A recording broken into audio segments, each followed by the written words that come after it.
So one of the more interesting arguments about artificial intelligence is that it will probably require to release the resources in our brain much more than before the AI arrived. And this is a kind of interesting argument because usually people would think that AI would make our brain idle, and we wouldn't have to do many things that we are doing today.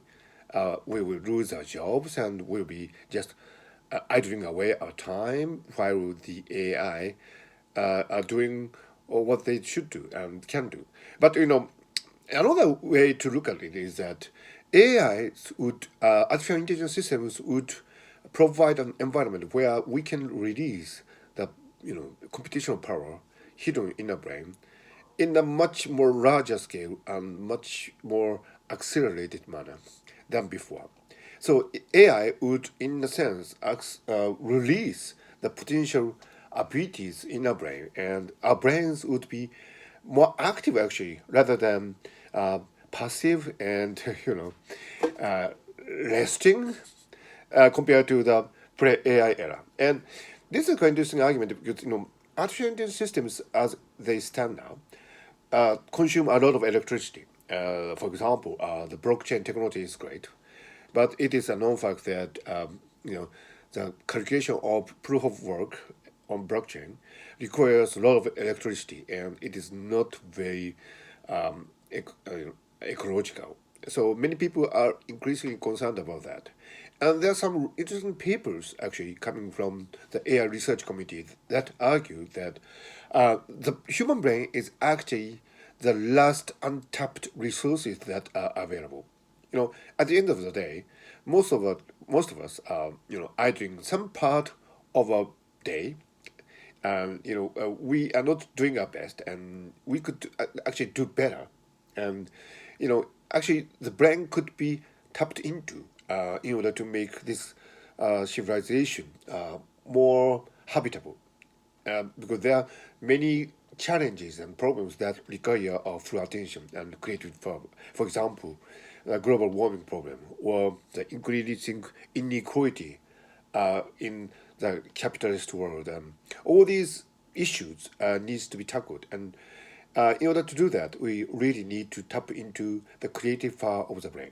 Having said that, some people might think that, you know, driving our brain to work more, this is a brain, and it looks like a 3D model. And it actually looks a bit weird, but also really nice. It doesn't it? I mean, it's like it looks like a latest computer graphics technology. But anyway, when we try to tap into the computational power of the brain, some people might feel that we would be more pressured, and we would have more stress because when we are idling away, we can be just be ourselves and relax and enjoy. But when we are driving our brain to do more, maybe we'll be stressed out and hyperactive, and that would not be really great for our welfare.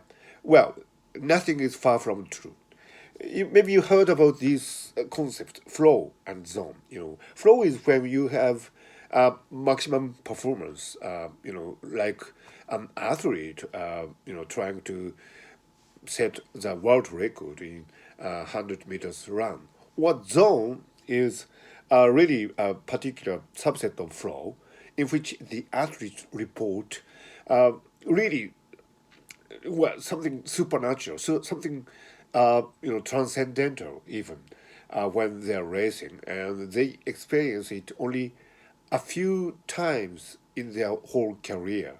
But when they do that, they probably win the gold medal or make the world record. So zone is a really special subset of the flow, which the Csikszentmihalyi, the psychologist, described. And when you look into the psychology or cognitive processes of flow and zone, what you find is really interesting. It doesn't really require a lot of effort. I mean, you just let it flow, literally. You actually don't feel stressed out. You actually feel pleasure, immense pleasure. And most important of all, you would be relaxed. So you don't have to strain yourself to be in a state of flow or zone. So this, I think, is a really wonderful news for anybody who hopefully would like to tap into your brain power in the coming artificial intelligence era. Because yes, we would be well advised to make more use of our brain, because uh, as the artificial intelligence systems proceed, they would make us more aware of the specific problems that we face in this world in making our world a better place.